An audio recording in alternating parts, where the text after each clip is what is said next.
अस्सलाम वालेकुम जी नाजरीन। तो आप देख रहे हैं बाब इमाम टीवी, और बाब इमाम टीवी पर आज मैं आपके सामने इमाम अली अल रज़ा अलैहिस्सलाम से वो हदीस पेश करूँगा जिसमें इमाम अली अल रज़ा अलैहिस्सलाम ने तौहीद को बयान फरमाया।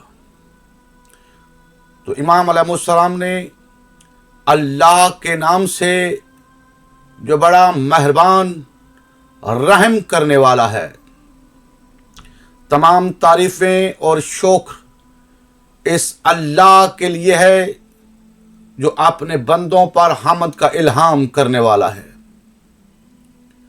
जो अपनी रबूबियत की मार्फत पर इनको पैदा करने वाला है, जो अपने वजूद पर अपनी मखलूक की रहनुमाई करने वाला है और मखलूकात के हादस होने की वजह से अपनी अज़लियत पर दलालत करने वाला है।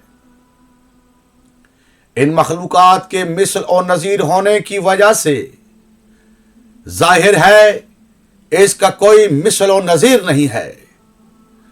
इसकी आयात और निशानियां इसकी कुदरत की गवाह हैं। इसकी ज़ात सिफात से आरी है।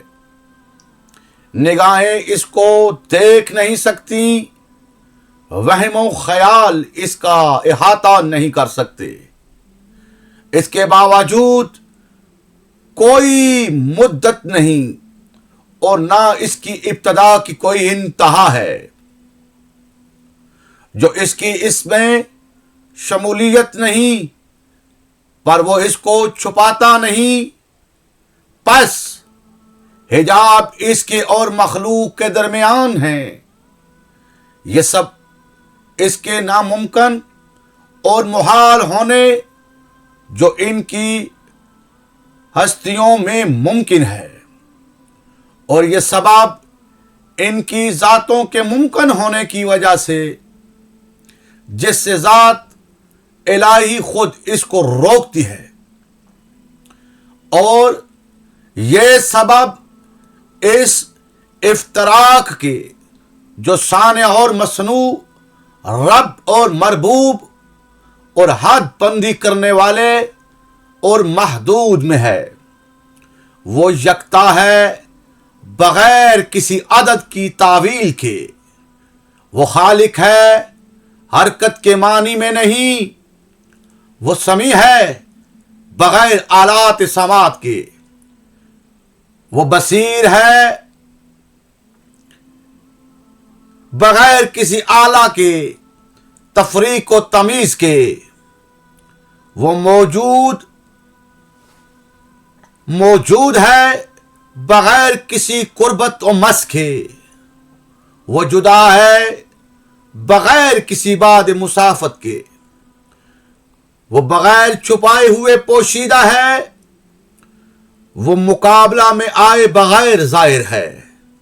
अल्लाह की ज़ात वो है कि जिसकी हकीकत तक रसाई में निगाहों की गुज़रगाहें थक गई हैं, और इसके वजूद ने ओहाम व ख्यालात की गर्दिशों को मुहाल कर दिया है।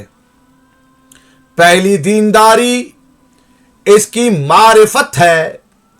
मारिफत का कमाल इसकी तौहीद है। कमाल तौहीद इस सिफात की नफी है। इस शहादत के साथ कि हर सिफ्त मौसूफ की गैर है, और मौसूफ की शहादत के साथ कि वो सिफ्त का गैर है, इन दोनों का खुद अपनी ज़ातों पर शहादत वाज़िया के साथ कि इनके लिए अज़लियत मुहाल है। जिसने इसका वस्फ बयान किया उसने इसको महदूद कर दिया।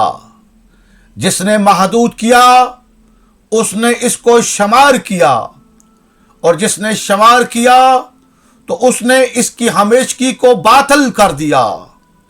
जिसने कहा वो कैसा है, उसने इसका वस्फ बयान करना चाहा جس نے کہا وہ کس چیز پر ہے تو اس نے اس کو اٹھا لیا، جس نے کہا وہ کہاں ہے اس نے دوسری جگہ کو اس سے خالی سمجھا، جس نے کہا کہ وہ کب تک ہے اس نے اس کو پابند وقت کر دیا۔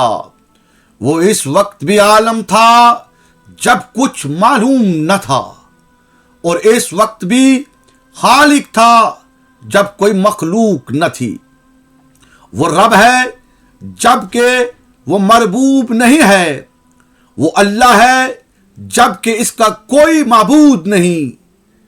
اس طرح ہمارے پروردگار کی تعریف کی جاتی ہے، اس کی ذات بہت بلند ہے، اس سے جو تعریف کرنے والے اس کی تعریف بیان کرتے ہیں۔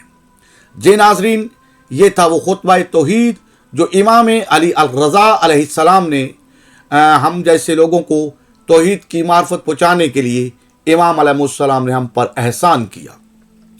میری یہ گزارش ہے کہ مرزا جیلمی صاحب اس طرح کی کوئی توحید اپنی کسی کتاب سے پیش کرو کہ جس سے لوگوں کو سمجھ آئے کہ کس کی بیان کی ہوئی توحید میں کتنا فرق ہے۔